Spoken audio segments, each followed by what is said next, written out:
Take a break from your busy schedule and join Harold Sala for Guidelines, a 5-minute commentary on living. Philip Recto is one of Asia's leading architects. His name and signatures are on building plans of scores of high-rise structures in Manila, Hong Kong, Singapore, and Kuala Lumpur.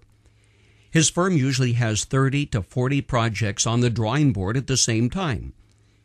When I had breakfast with this outstanding man and his lovely wife, I couldn't resist taking advantage of his professional expertise. I've got a question that I've always wanted answered by someone who knows what he's talking about. Without waiting for a reply, I ask, how do you know how strong to make the foundation of a building? Philip smiled knowingly and said, the height of a building is always proportional to the strength of the foundation. I suspected that, but now I know.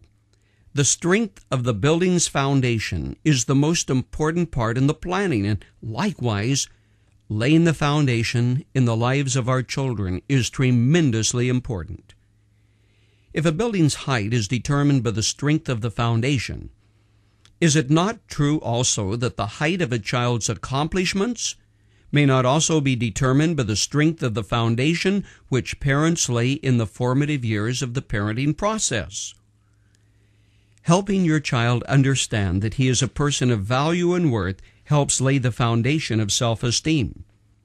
Helping your child understand that he or she is a person of great worth in the sight of God gives him the largeness of heart to serve others and not feel threatened by doing the small task. Surrounding your child with an environment of security helps him or her sleep at night and get up in the morning ready to accomplish something. In this present series, I've been talking about the importance of laying a solid foundation in the parenting process. Among the important foundation stones are family cohesiveness and a measure of control or constraint. Making tough decisions as to how much space you need between your home and attitudes and habits of our culture. When your youngster knows that you are behind him, he's far more confident, more determined, better able to adjust in a failure situation. Watch the kid who strikes out in a baseball game. Notice how invariably he'll glance up at the stands to see what mom's reaction is, whether he feels accepted or rejected. The parent who lays a foundation is there for his game, makes time to attend school functions, and is in church with the family. They're a unit. They hang together. Notice the number of athletes who make it to the top in the Olympics.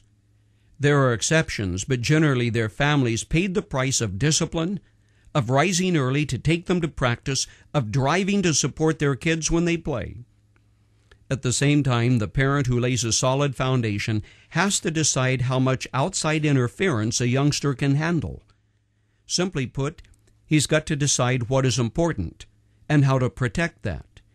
He puts the emphasis on the positive and controls the negative, which may include TV, movies, and possibly friends. He's the focal point, the magnifying glass, the perimeters which allow for growth and development. The next time you look at the skyline and see a skyscraper towering in the clouds, remind yourself that the height of the building is always in direct proportion to the strength of the foundation, something that is true in growing kids just as it is in building buildings of concrete, steel, and glass.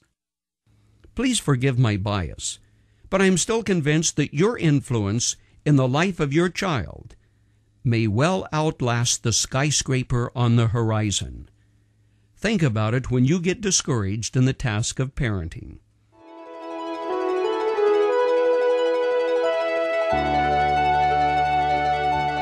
Skyscrapers come and go, but laying a solid foundation in the life of a child allows him to build on a foundation that may influence generations to come. Remember, when God wants to change history, He sends a baby into the world. I'm Dr. Harold Sala, encouraging you to make God your partner in this whole parenting process. Visit our website for additional resources that will help you, guidelines.org.